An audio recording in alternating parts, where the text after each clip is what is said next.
నూలు నూలులో శతాబ్దాల గౌరవం, పట్టు పరంపరకు ప్రతీక, సంప్రదాయానికి శాశ్వత చిరునామా సఖీ. నమస్తే కళ్యాణ్ గారు. నమస్తే జయ గారు. గోపాల్ అనే ఒక అతను మనకి మెయిల్ చేశారు. ఒకసారి కాల్ చేస్తానండి. చేద్దాం.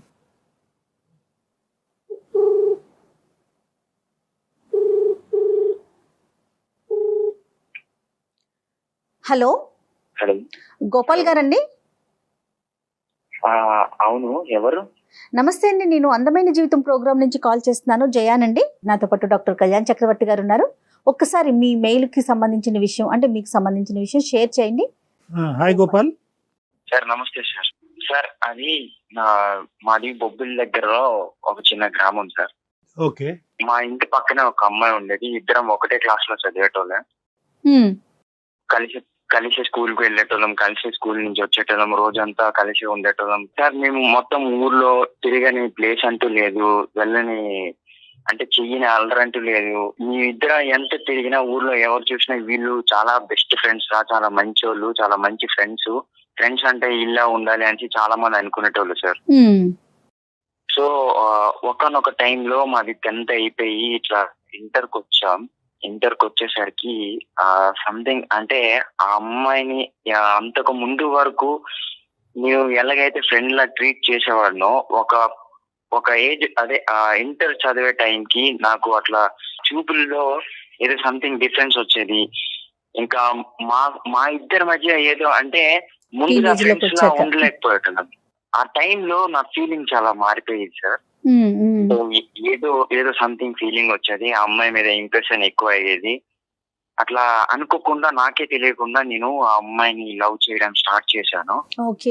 ఇంటర్ సెకండ్ ఇయర్ లో ఒక రోజు ఆ అమ్మాయికి నేను ప్రపోజ్ చేశాను సార్. ఇప్పుడు మనం చదువుకుంటున్నాం కదా, ఇప్పుడు మనకి ఇంకా ఏజ్ కూడా అవ్వలేదు అంత బాగా. బట్ మనం ఇప్పుడు లవ్ ఇది అది అని అంటే అది కరెక్ట్ కాదు. మనం చాలా బాగా చదువుకొని పెద్ద అయినాక ఇట్లా చూద్దాం, ఏదో అలా చేద్దాం అన్నట్లు అమ్మాయి నాకు చిన్న అంటే అలాంటి వద్దు అవును కాదు అనేటట్టు ఒక సమ్ డిఫరెంట్ రిప్లై ఇచ్చింది సార్. క్లారిటీ ఇవ్వలేదు నీకు?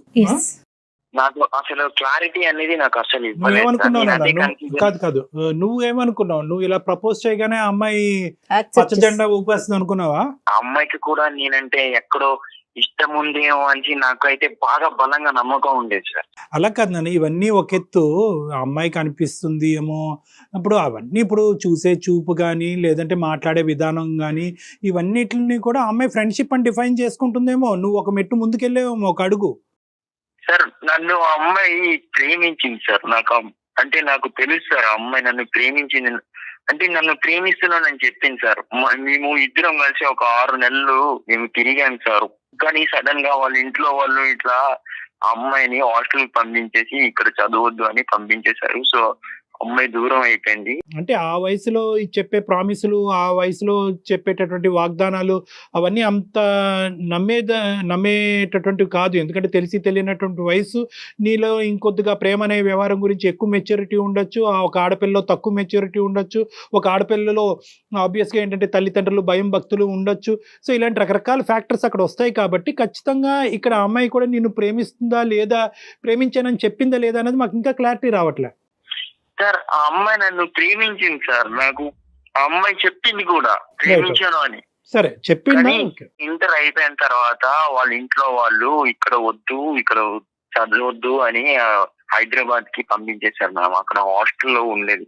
నేను కూడా వాళ్ళ అమ్మ నాన్నకి తెలియకుండా వాళ్ళని ఫాలో చేస్తే నేను అక్కడ వరకు వెళ్ళాను, చూశాను. కానీ నేను మాట్లాడలేకపోయాను సార్. ఆ అమ్మాయిని నేను చాలా మిస్ అవుతున్నాను సార్.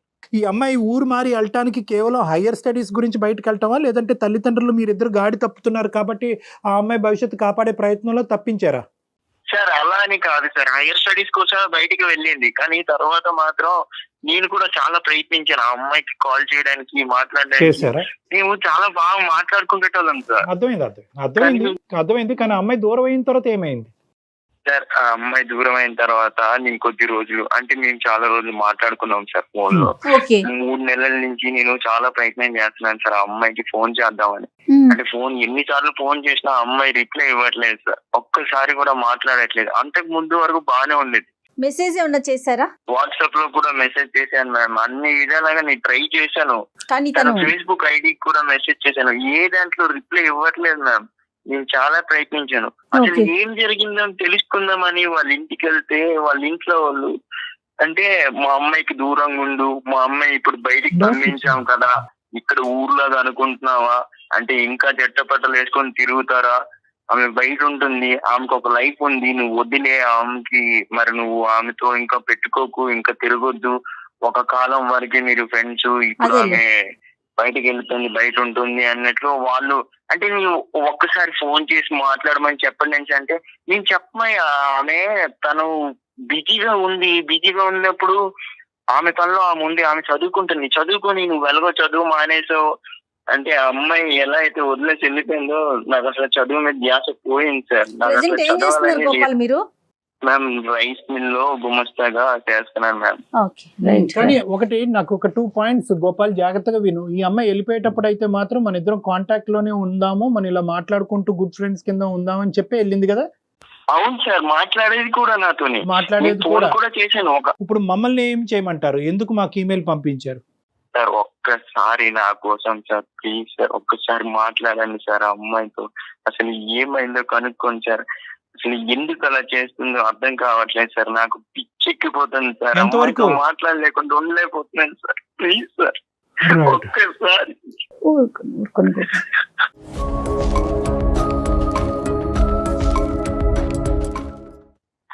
సార్ ఒక్కసారి గోపాల్ ఏడవద్దు. కానీ ఫీల్ అవ్వకమ్మా. గోపాల్ ఇక్కడ ఏంటంటే ఇప్పుడు ఉన్న సిచ్యువేషన్ లో మమ్మల్ని ఫోన్ కలిపి అమ్మాయితో మాట్లాడమంటే మేము మాట్లాడతాం. ఇక్కడ ఈ కాల్ వెనకాతలో ఉండే ప్రధానమైనటువంటి కారణం ఏంటంటే కనుక ఆ అమ్మాయి మనసులో ఏం దాగుందన్నది తెలుసుకోవటం వరకే. మేమేది ముందుగానే ఆ అమ్మాయి ద్వారా ఇది వస్తాది ఇది రాదు అని మేము ముందే చెప్పలేం. ఎస్, ఓకేనా? ఒక్కసారి ప్రయత్నించండి సార్ నా కోసం. Right, sure. షూర్. ఒకసారి నేను ఫోన్ ఇస్తారా? Okay. నేను కాల్ చేస్తాను. నెంబర్ చెప్పండి గోపాల్. 917.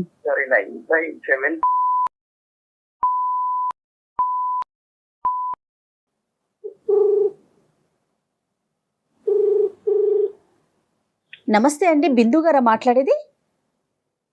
అవునండి, మీరెవరు? నమస్తే అండి, నేను జయానండి, అందమైన జీవితం అనే ఒక ప్రోగ్రామ్ నుంచి కాల్ చేస్తున్నాను. నాతో పాటుగా మానసిక వైద్య నిపుణులు డాక్టర్ కళ్యాణ్ చక్రవర్తి గారు కూడా ఉన్నారు. ఓకే, మరి నాకెందుకండి కాల్ చేసినట్టు?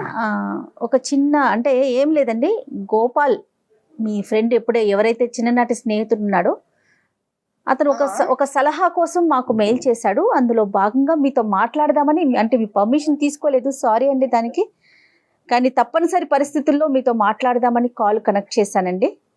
ఓకే, ఎక్స్ట్రీమ్లీ ఎస్ గోపాల్ ఇచ్చాడండి. తను కూడా లైన్ లో ఉన్నాడు.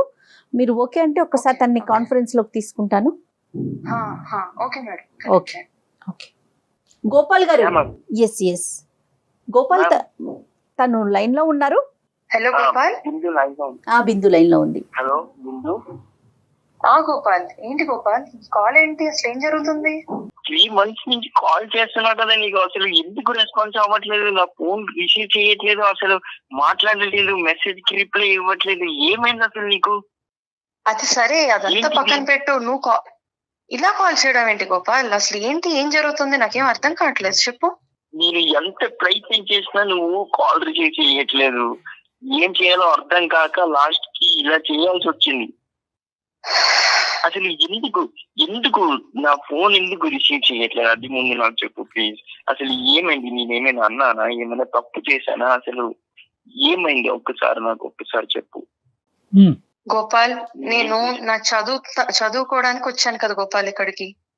నా క్లాసెస్ ఉంటూ ఉంటాయి, ల్యాబ్స్ ఉంటూ ఉంటాయి, ఎట్లా నీకంటూ నేను అంత టైం ఎట్లా పెట్టగలను చెప్పు? చదువుకోలా వద్దా ఫస్ట్?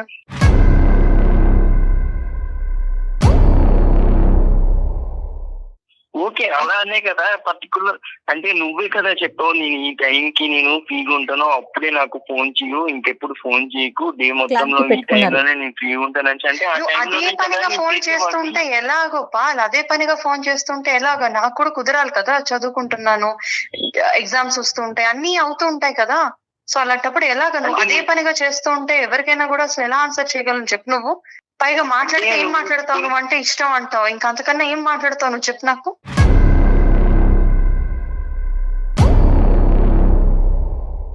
బిందు గారు నమస్తే అండి, నేను డాక్టర్ కళ్యాణ్ చక్రవర్తి అండి. నమస్తే సార్. నమస్తే. మీకు ఇలాగ ఒక బౌన్సర్ వేయటం అనేది మాకు కూడా ఇష్టం లేదు, కానీ ఆ అబ్బాయి పరిస్థితి అర్థం కాక మేము మీకు కాల్ చేయవలసినటువంటి అవసరం పడింది. బిందు, ఇక్కడ 2 things. ఒకటి ఏంటంటేనమ్మా, టైం ఉండటం, టైం లేకపోవటం, అతను ఫ్రీక్వెంట్గా కాల్ చేయటం అనేటటువంటిది, ఇవన్నీ ఫస్ట్ ఈ టైం బేసిస్, చదువుకోవాలి, ఎగ్జామ్స్ రాయాలి, ఇవన్నీ పక్కన పెట్టండి. ఎందుకంటే అతను చదువుకోవట్లేదు, అతను ఖాళీ సమయం ఎక్కువ ఉంది, మీరు చదువుకుంటున్నారు, ప్రాజెక్ట్స్ ఫినిష్ చేయాలి, రకరకాలు ఉంటాయి. కానీ ఇక్కడ ఇష్యూ ఏంటంటే కనుక ఇట్స్ నాట్ అబౌట్ టైం. అసలు మీ ఇద్దరు మనసులో ఉండేటటువంటి ఐడియాస్ ఏమా కాదా అనేది ఇక్కడ క్లారిటీ కావాలి. అతను ఏమంటున్నాడంటే, మీ ఇద్దరు గాఢంగా ప్రేమించుకున్నాం, ఒకరంటే ఒకరు వదిలి ఉండేటటువంటి పరిస్థితే లేదు, అదే అభిప్రాయం తనకు కూడా ఉంది అని అంటుంది. ఫస్ట్ మనం ఏంటంటే ఇంకో మాటకి వెళ్లే ముందు అసలు మీరు గోపాల్ అనేటటువంటి ఈ అబ్బాయిని చిన్నప్పటి నుంచి ఎలా ట్రీట్ చేశారు? చిన్నప్పటి నుంచి ఫ్రెండ్షిప్పా, లవ్వా, లేదా లవ్ ఎప్పుడు క్రియేట్ అయ్యింది? మీరు అక్కడ ఆ ప్రాంతాన్ని వదిలేసి ఇక్కడికి వచ్చి చదువుకోవటం ప్రారంభించిన తర్వాత అది ఏమైంది? మీ పేరెంట్స్ యొక్క పాత్ర ఏంటి? ఇది చెప్పండి ఫస్ట్. ఇష్టపడ్డాం అంటే అదొక స్నేహితులుగా ఇష్టపడ్డాము, తెలియని వయసు అది.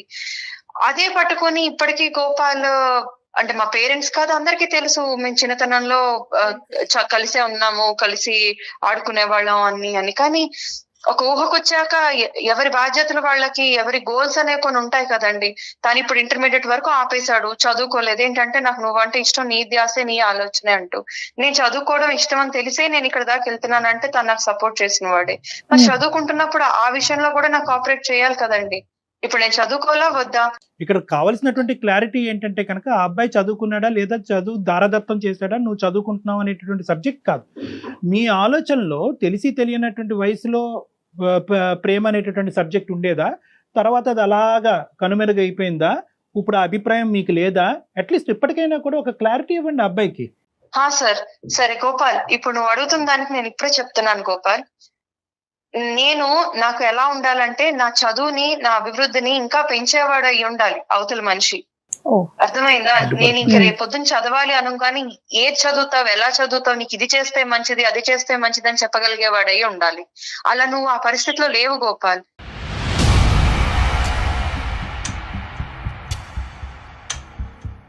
కాబట్టి నా ఉద్దేశం, అలాంటి చేయగలిగినోడు, అలాంటి వాడు ఎవరుంటారని నేను ఆలోచన పెట్టుకుంటే, నాకు ఇష్టపడుతూ ఒక అబ్బాయి అప్రోచ్ అయ్యాడు.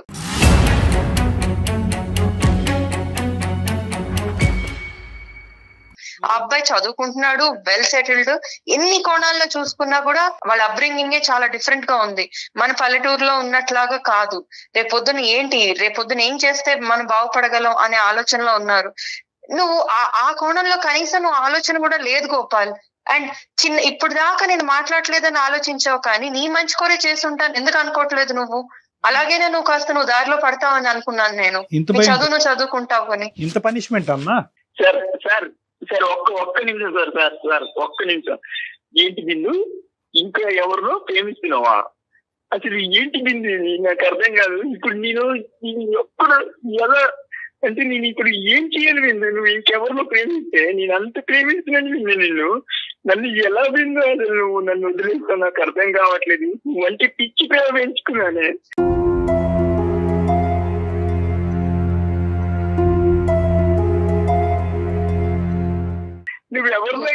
అలా ఏడవకు గోపాల్, ప్లీజ్ గోపాల్.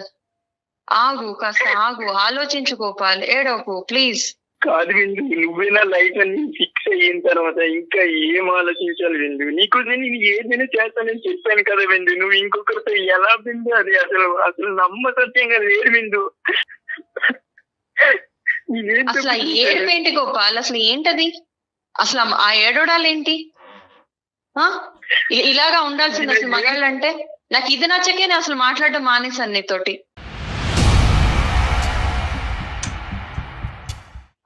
అసలు ఎలా ఉండాలి ఒక మగాడంటే? ఇప్పుడు నన్ను ఇష్టపడినోడు ఎలా ఉంటాడు తెలుసా? ఫెరోషియస్ గా ఉంటాడు. ఒక మ్యాన్లీనెస్ అంటే ఎలా ఉంటుంది అనేది అతనే ఒక ఎగ్జాంపుల్.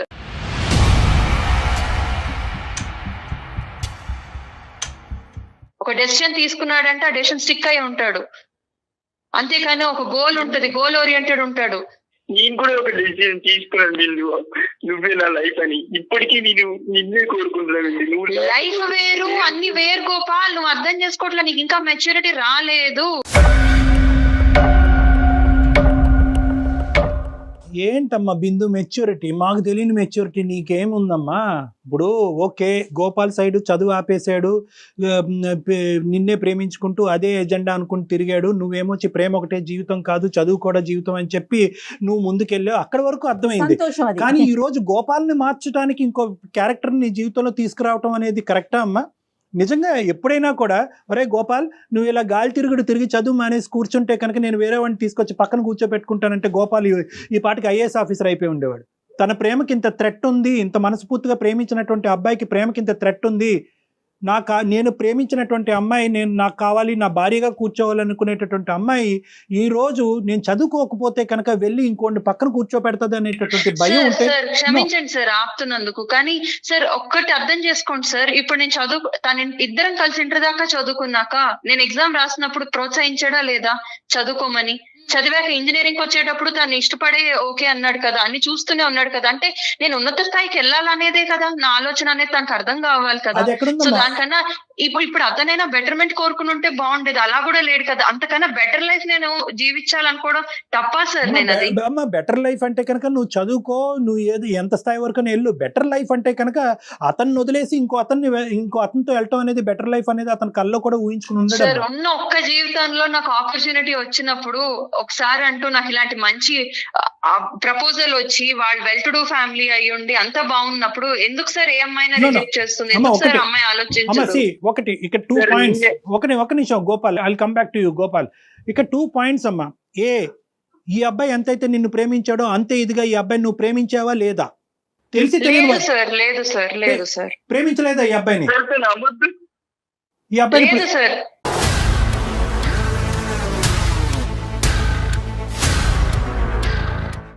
అది చిన్నతనంలో ఇష్టపడడం వేరే అనే విషయం కూడా నేను చాలా చెప్పాను సార్. తను అర్థం చేసుకోవడం లేదు. మరి 8 years అప్పుడు 12 years అప్పుడు కాదు, 15 to 18 or 20 years వరకు మీ ప్రేమాయణం అనేటటువంటిది కొనసాగింది. ఈ మధ్యకాలంలోనే లాస్ట్ ఫ్యూ మంత్స్లో నీకు వేరే అబ్బాయి పరిచయం అయ్యాడు. ఆ అబ్బాయి కరెక్ట్ అనుకున్నాడు, వీడికంటే బెటర్ అనుకున్నావు, సమర్థుడు అనుకున్నావు, ఫెరోషియస్గా పుల్లాగా సింహంలాగా మాట్లాడతాడు అని అనుకున్నావు. దాన్ని బట్టి ఈ అబ్బాయి నుంచి నువ్వు డిస్ట్రాక్ట్ అయ్యావు, అవునా కాదా? సార్ నేను నన్ను ఇష్టపడుతున్నాను అని ఇంటర్లో అంటే సరే చూద్దాంలే అన్నాను తప్పించి నేను ఇష్టపడుతున్నాను అని మాట పలకలేదండి. తన ఇష్టం అని అతనే అంటూ ముందుకు వచ్చాడు. కానీ కాలం మారుతుందండి, కాలం మారుతుంది, తర్వాత చదువులు ముందుకెళ్ళాము. బిందు కాలం ఎలా మారుతుంది అనేది ఇప్పుడు మాట్లాడుకోవద్దు. నీ మాట మారిందా లేదా అన్నది ఇక్కడ ఇంపార్టెంట్. లేదండి, నేను అనేలేదు, అదే చెప్తున్నాను ముందు నుంచి. మేము 6 నెలలు సార్, 6 నెలలు లవ్ కూడా చేసుకున్నాం సార్. మేము చాలా ప్రేమించుకున్నాం సార్. నేను తనని చాలా అంటే చాలా ప్రేమించాను సార్. ప్రేమించుకున్నామా ప్రేమించావా? అది ప్రేమించుకున్నాం సార్. బిందు సార్ ఒక విషయం సార్, ఇప్పుడు ఇంత చదువుకోవడానికి బీటెక్ చేసి నేను మళ్ళీ ఆ పాడుగుడ్స్ లోకి వెళ్ళి అక్కడ ఉండవడం కరెక్ట్ అంటారా సార్? అంటే నా లైఫ్ లో నా డెసిషన్స్, నా కంఫర్ట్ లెవెల్ కానీ లేకపోతే నేను ఏం చేయగలనే డెసిషన్ తీసుకునే రైట్స్ నాకు లేవా సార్? ఇతని గురించి ఆలోచిస్తూ ఇతను ఏడుస్తున్నాడు అనుకుంటూ నేను ప్రతి క్షణం అయ్యో నేను ఎవరికో అన్యాయం చేస్తున్నానంటూ నా లైఫ్ వెనకబడిపోయి ఆగిపోమంటారా సార్? సైన్స్, సైకాలజీ, ఎథిక్స్ మార్చే ఉద్దేశం నాకు లేదమ్మా. నేను అలాగేం మాట్లాడట్లేదు. నువ్వు ఎలా ఉండాలి? ఏడుస్తున్నాడు కదా అంటే అతని మీద నేను కాన్సన్ట్రేట్ చేస్తూ నాకు కనబడుతున్న బ్రైట్ ఫ్యూచర్ వదిలేసుకుని అతనితో పాటు చెప్పలేదు మీకు అసలు. నేను వాడు ఏడుస్తున్నాడు కాబట్టి నువ్వు వాడిని ప్రేమించి జీవితాంతం వాడితో సస్తు బతకను అన్నానమ్మా? నేను అనలే. కానీ నేనేమంటున్నానంటే కనుక there is some ethics, promises అమ్మా. మన జీవితంలో కొన్ని ప్రామిసెస్ వేసుకుంటాం. ఎందుకు ఈ అబ్బాయి ఇలా పిచ్చోళ్ళ లెక్క ఎందుకు అయిపోతున్నాడు? వాడు చదువు అర్థం చేసుకోవట్లేదు సార్. ఎన్ని రకాలుగా నేను అతనికి లైఫ్ లో సక్సెస్ అవ్వాలని చెప్పుకుంటూ వచ్చాను సార్. నువ్వు ఎలా చదవద్దని చెప్పాను, చదువుకోవద్దు, పైకి రావద్దని చెప్పాను. ఇద్దరు ఒక నిమిషం ఆగాలి. ఇక్కడ క్లియర్ కట్ గా బిందు నువ్వు ఏ భాషలో చెప్పినా కూడా తెలిసి తెలియని వయసు అనట్లేదు, తెలిసినటువంటి వయసులోనే ఇరువైపులా వాగ్దానాలు జరిగినాయి, ప్రామిసెస్ జరిగినాయి. 6 నెలల పాటు మీరు చట్టపట్ట వేసుకుని తిరిగారు. ఏం తెలుస్తుంది సార్? మీరు చెప్పండి సార్, ఆ పరిస్థితిలో ఉంటే మీరు అసలు అలా చేయగలరా సార్? ఆ డెసిషన్ తీసుకున్నది కరెక్ట్ అనిపిస్తుంది. I'm not talking about the previous years or months. Last 6 months to 1 year గురించే మాట్లాడుతున్నాను. అంటే సార్ మీ ఇద్దరు నేను ఆ టైంలో రియలైజ్ అయ్యాను sir what is correct for me Yes. అనేది నేను రియలైజ్ No, no. అయ్యాను సార్. నేను అక్కడి నుంచి ఆ ఊరి నుంచి నేను ఇక్కడికి వచ్చాక నా ప్రోగ్రెస్ ఆఫ్ లైఫ్ ఏంటి అనేది నేను ఆలోచించుకుంటూ వచ్చి నేను ఇంకా ముందుకు ఎదగాలంటే ఏం చేయాలి? నువ్వు ఇప్పుడు చదువుకోవటానికి దీనికి వచ్చే జీతంతో దీనికి బిందు. వచ్చే దీంతో నాకు రేపు పొద్దున్న చదువుకోవాలంటే అసలు పెట్టగలడా అండి? No, no, no, amount no. పెట్టి బిందు, చదివించగలడా మనం అతను? ఒకే చోట బొంగరంలో తిరుగుతున్నాం. దయచేసి 2 నిమిషాలు నా మాట వినమ్మా. మీరిద్దరు ఒకరినొకరు కావాలి అనుకున్నారు, ఒక ప్రయాణం అయితే స్టార్ట్ అయింది. దాంతో ఈ అబ్బాయిలో ఆశలు కోరికలు పెరిగినాయి, చదువు కాస్త తీసి ఇంకా పక్కన పెట్టాడు. కానీ ఇక్కడ ఏంటంటే ఎక్కడో చోట అతనికి ఈ థ్రెట్ ఈ రూపాన్ని వస్తుందని ఎప్పుడు కూడా గమనించలేదమ్మా అతను. అంటే నేను ఇంత కేర్లెస్గా ఇంత క్యాజువల్గా నేను ఎస్టాబ్లిష్డ్గా ఒక విధంగా ఏదో దఫేదా ఏదో జాబ్ చేసుకుంటున్నాడు, ఒక రైస్ మిల్లో చేసుకుంటున్నాడు అనేటటువంటి ఈ పరిస్థితిని నేను ప్రేమించినటువంటి అమ్మాయి నా జీవితానికి ఒక క్వశ్చన్ మార్క్ అయిపోయి వెళ్ళిపోతుంది, వేరే అబ్బాయితో వెళ్ళిపోద్ది అనే థ్రెట్ అతనికి ఎప్పుడు అనిపించలేదు. సో నేనేమంటున్నానంటే మీ జీవితానికి సంబంధించినటువంటి నిర్ణయం మీరు ఎప్పుడన్నా తీసుకోవచ్చు. తెలిసి తెలియనటువంటి వయసులో నేను ప్రామిస్ చేశాను, వీడితో నాకు ఫ్యూచర్ లేదు కాబట్టి నేను విత్డ్రా అవుతున్నాను అనుకునే ఆలోచన మీకు ఉంటే కనుక తీసుకోండి, కాదనట్లేదు. కానీ ఈ తోవలో వచ్చి ఈ విధంగా తీసుకోవటం అనేటటువంటిది అన్యాయం అమ్మా. ఆ అబ్బాయి వచ్చిన తర్వాత వీడిని నెగ్లెక్టా, లేదంటే వీడిని నచ్చక ఆ అబ్బాయి దగ్గరికి వెళ్ళిందా? నా ఇష్టాన్ని కూడా తను ఇష్టపడాలి కదండి, నేను తీసుకున్న డెసిషన్ కూడా ఇష్టపడాలి కదండి. అదేంటమ్మా? ఇప్పుడు నేను ఇప్పుడు నేను ఒకవేళ ఇష్టపడి ఉంటే ఈ 6 నెలల నుంచి ఫోనే ఆన్సర్ చేయట్లేదు అన్న మనిషి నేను అవాయిడ్ చేస్తున్నాను అన్న విషయాన్ని కూడా అర్థం చేసుకోవాలి కదా.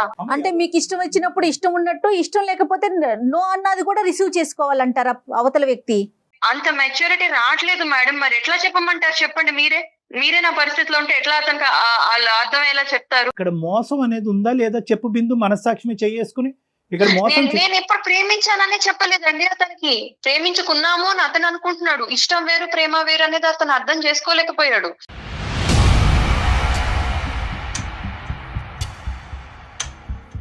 ఆ వయసు మీరు అంటున్నారండి తెలిసి తెలియని వయసు, అప్పటికి ఆ వయసు అర్థమయ్యే వయసు అని. కాదండి, ఇంకా ఆ వయసు అర్థమయ్యేది కాదు.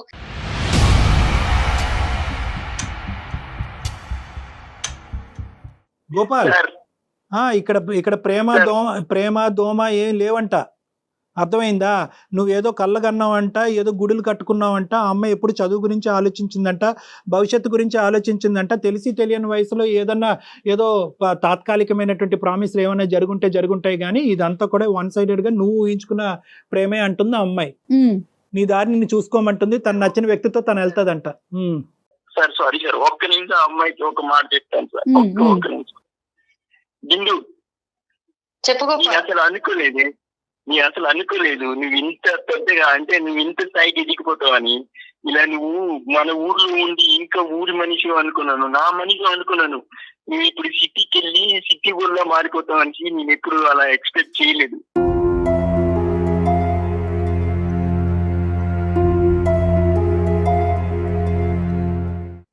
సరేలే, ఓకే, నీ లైఫ్ నీ ఇష్టం, నేను ఎలా పోతే నీకేంటి?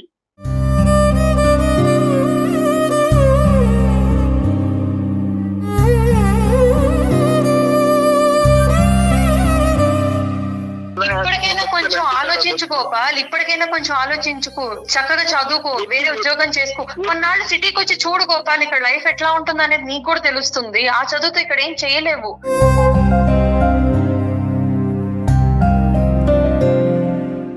నీకు తగ్గ మంచి అమ్మాయి దొరుకుతుంది, చక్కగా పెళ్లి చేసుకో, నన్ను పిలు, నేను వస్తాను. అంతేకాని ఇలాంటి ఆలోచనలు పెట్టుకోకు.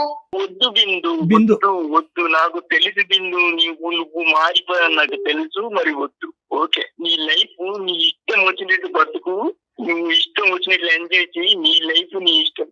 సార్ చెప్పు Gopal. I'm really sorry sir, me time waste. Gopal, ఈ టైం వేస్ట్ కాదు. అట్లీస్ట్ ఇప్పటికైనా నీకు ఒక క్లారిటీ వచ్చింది. ఏదైతే 3 months ఒక సందిగ్ధ పరిస్థితిలో ఉండి ఈ అమ్మాయి అసలు ఎందుకు నన్ను అవాయిడ్ చేస్తుంది, ఎందుకు ఇంత భయంకరంగా ప్రవర్తిస్తుంది అనేటటువంటి దానికి నీకు అయితే కనుక ఇప్పుడు ఒక సమాధానం దొరికింది కదా బిందు. అమ్మ, నువ్వు అంటే నిర్ణయాధికారాలు, హక్కులు, రైట్స్ ఇవన్నీ అందరికీ ఉంటాయమ్మా. నీ జీవితం గురించి, నీ జీవిత భాగస్వామ్యం గురించి నువ్వు ఎంచుకోవటంలో తప్పులేదు, కాదనట్లేదు. కానీ ప్రేమ అనేటటువంటి ఒకటి ఉంటుంది, ఫ్రెండ్షిప్ అనేటటువంటిది ఒకటి ఉంటుంది. దానికి ఒక అర్థం ఉంటుంది, దానికి ఒక మీనింగ్ ఉంటుంది. ఒకప్పుడు ఒక మనిషికి అది అర్థం కాకపోతే అర్థం అయ్యేటటువంటి విధంగా చెప్పేటటువంటి 1000 ప్రయత్నాలన్నా చేయాలమ్మా. అంతేగాని సింపుల్గా ఒక 15-20 సంవత్సరాల పాటు నడిచినటువంటి ఒక ఫ్రెండ్షిప్ని ఇట్టే తుంచేసి నీకు ఇంకెంత చెప్పినా అర్థం కావట్లేదు కాబట్టి ఈ 3 నెలల పాటు నిన్ను కంప్లీట్గా అవాయిడ్ చేస్తాను, అవాయిడ్ చేయటం వల్ల నీ దారి నీది, నా దారి నాదని చెప్పి ఇంత కఠినంగా వ్యవహరించడం అనేటటువంటిది బహుశా మానవతా విలువలకే విరుద్ధంగా ఉంటుందేమో అని నాకు అనిపిస్తుందమ్మా. అది తన కల్లో కూడా అతను ఊహించుకోలేదు, ఈ విధంగా నువ్వు ఇది కంక్లూజన్ తీసుకొస్తావని కల్లో కూడా ఊహించుకోలేదు అతను. ఏ ఇష్యూ లేదు, ఇతను కేవలం ఊహించుకుంటున్నాడు, కళ్ళగంటున్నాడు అనేది ఏదైతే నీది ఉందో అదైతే మాత్రం కరెక్ట్ కాదని నాకు అనిపిస్తుందమ్మా. బిందు సార్ ఇంకా అలా అంటే నేనేం చెప్పగలను సార్? నేను అతనికి ఆల్రెడీ చాలా రకాలుగా సైన్స్ ఇచ్చాను, చెప్పాల్సిన విధంగా చెప్పాను, అయినా నువ్వు ఇష్టం అంటూ అన్ని మానేసుకుని కూర్చుంటే నేనేం చేయగలను? ఇప్పటికైనా రియలైజ్ అయ్యాడని చాలా హ్యాపీగా ఉన్నాను సార్ నేను. ఓకే బిందు, ఎలాగ నువ్వు ఒక నిర్ణయం తీసుకున్నావు కాబట్టి ఉంది కాబట్టి we can say good bye to you, all the best in your life. మేమేమి చెప్పడానికి ఏమీ లేదు. బాయ్ అమ్మా బిందు. బిందు బాయ్ అమ్మా. థ్యాంక్స్ అండి, థ్యాంక్ యూ సో మచ్. గోపాల్కి ఏమైనా ఒక్క మాట చెప్పి విరమించుకోమ్మా. గోపాల్ నువ్వు కొంచెం ఆ షెల్ నుంచి బయటికి రా గోపాల్. నేను ఇది షాకింగ్ కాదు అని నేను అనను, కానీ దీని నుంచే నువ్వు ఒక బలమైన నిర్ణయం తీసుకుని నువ్వు ఒక ఉన్నత స్థాయికి రా గోపాల్. రైట్. ఓకే అమ్మా బిందు. థ్యాంక్ యూ అమ్మా, thank you for your blessings. Good bye అమ్మా. థ్యాంక్స్. గోపాల్, నీ ప్రేమ అబద్ధం అనో నీ ప్రేమలో నిజం లేదు అనేది చూడనటువంటి నేను ఏమీ మాట్లాడలేను ఈరోజు, ఓకే? కానీ అటువైపు ఆ అమ్మాయి ఎంత ప్రాక్టికల్గా ఆలోచిస్తుందో అనేటటువంటిది ఈరోజు నీ కళ్ళకు గట్టినట్టు కనిపించింది, వినిపించింది. ఎందుకంటే ఇప్పుడు చూడు, ఈరోజు నువ్వు ఎడారిలో ఉన్నావు, నువ్వు అక్కడితో ఆగిపోయావు, తను ముందుకెళ్ళిపోయింది, చదువురీత్యా ముందుకెళ్ళింది, కనిపించినటువంటి తనకు నచ్చినటువంటి మనిషి రీత్యా ముందుకెళ్ళిపోయింది, తన తల్లిదండ్రుల మాట ప్రకారం ముందుకెళ్ళింది. నువ్వు మాత్రం అక్కడే ఆగిపోయావు. నువ్వు దీని అంశం నుంచి బాధపడి ఇక్కడే ఆగిపోవాల్సిన అవసరం లేదు. నీకు ఇంకా వయస్సు ఉంది, ఇంకా నీకు ఆలోచన ఉంది, నీకు 20-21 ఇయర్స్ మాత్రమే, తెలివితేటలున్నాయి, నువ్వేంటి అనేటటువంటిది ప్రూవ్ చేసుకోవడానికి ఇంకా చాలా అవకాశాలు ఉన్నాయి. దీంతో నీకు ఒక కసి రావాలి. ఎక్కడితో ఈ కథ ముగిసిందని అనుకో, నీ కెరియర్ పరంగా చూసుకో, నీకు నచ్చిన మళ్ళీ మీ తల్లిదండ్రులు తీసుకొచ్చి నీకు నచ్చిన అమ్మాయిని చేసుకో, ఓకేనా? Be strong. Okay, all the best. Bye bye bye bye Gopal. Okay నాన్న, thank you. Bye. Right Kalyan ji, thank you, నమస్తే. అందమైన జీవితం సమర్పిస్తున్న వారు 49 అంటే సంతోషం, 49 అంటే సంతానం.